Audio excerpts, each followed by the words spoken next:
เป็นอะไรกับภายในเปล่า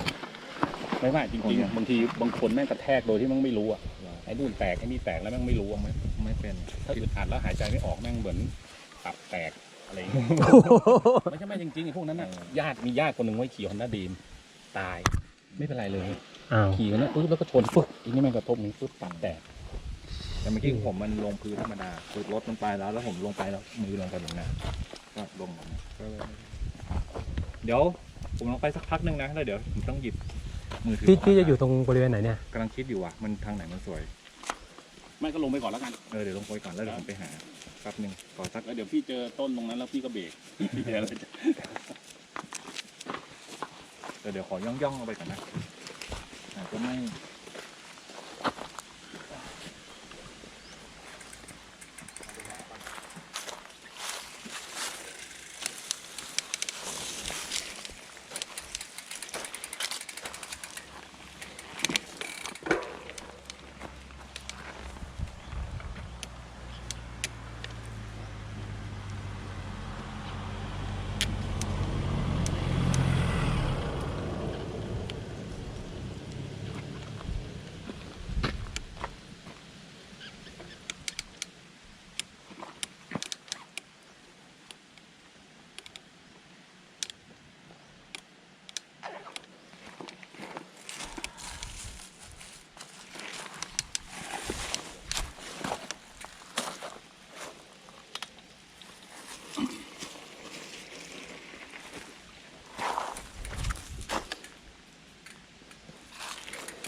พร้อมแล้วบอกเลยพี่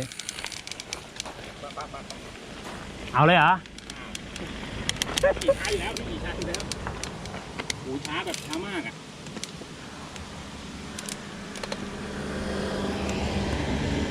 ได้พี่ผมตามพี่นะเฮ้ยไม่เอาแม่ผมจะถ่ายวิดีโอไปเลย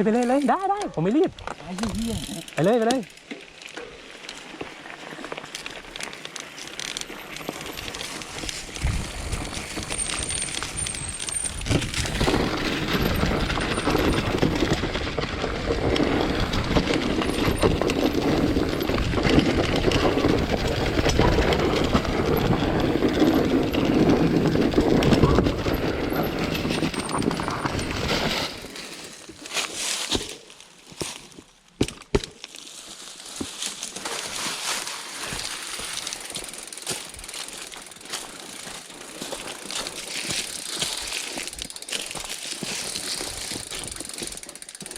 ยางแบน